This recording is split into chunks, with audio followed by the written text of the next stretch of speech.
Dear students, good morning. Welcome to Amrit senior secondary school.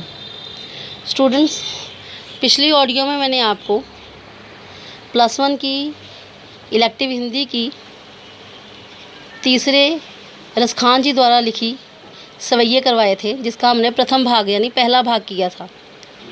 आज हम उसका अगला भाग करेंगे।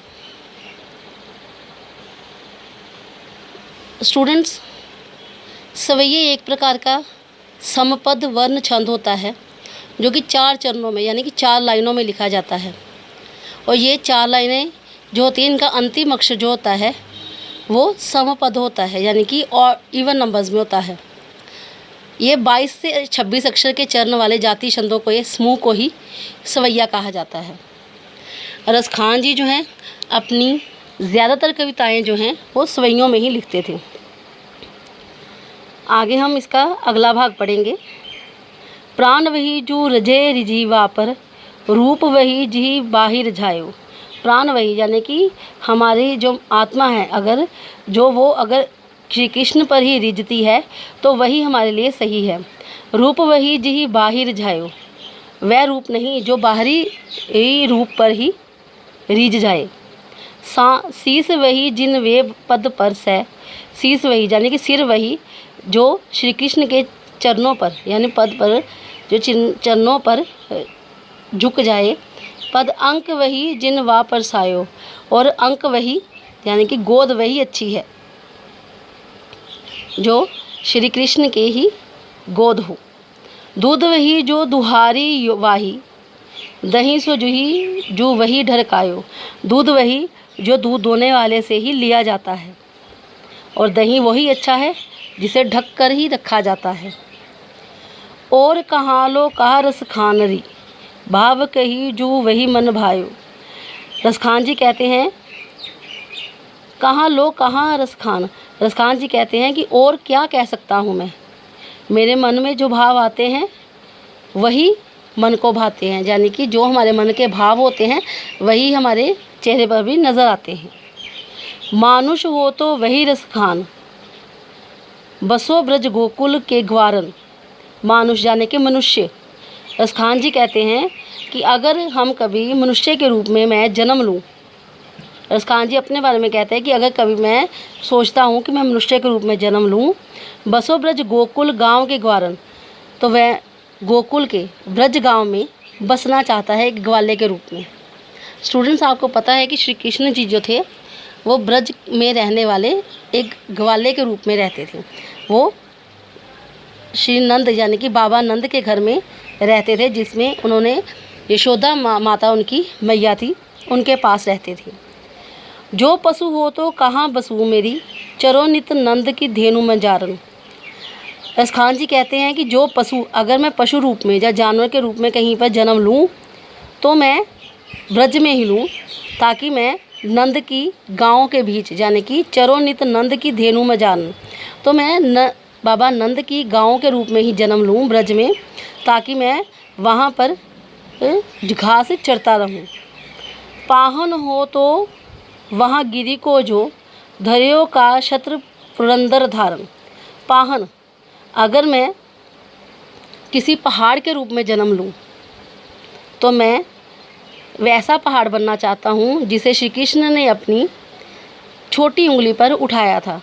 स्टूडेंट्स, आपको पता है कि श्री कृष्ण ने अपने गांव को बचाने के लिए गोवर्धन पर्वत को अपनी उंगली पर उठाया था। तो रसखान जी कहते हैं कि अगर मैं पहाड़ के रूप में जन्म लूँ तो मैं ऐसा पहाड़ बनूँ जिसे श्री कृष्ण अपनी उंगली पर धारण करें, एक इंद्र के छत्र की भांति। धर्यो का कर छत्र पुरंदर धारण, यानी कि वो पुरंदर धारण यानी कि एक छत्र के समान मुझे धारण करें। जो खग हो तो बसेरो करो मिली, कालिंदी कूल कदम्ब की डारन। खग यानी कि एक पक्षी के रूप में। रसखान जी कहते हैं कि अगर मैं कभी पक्षी के रूप में जन्म लूँ तो मैं वहाँ पर बसना चाहता हूँ जहाँ पर श्री कृष्ण नदी के किनारे जो थे कालिंदी के फूल थे, उनकी जो पेड़ हैं उसके ऊपर मैं रहना चाहता हूँ, ताकि मैं भी श्री कृष्ण के पास रह सकूँ। मोर पंख सिर ऊपर राखो, गुंज की माल गरे पहरायो। रसखान जी इस सवैये में श्री कृष्ण की छवि के बारे में बताते हैं। मोर पंखा सिर ऊपर राखो।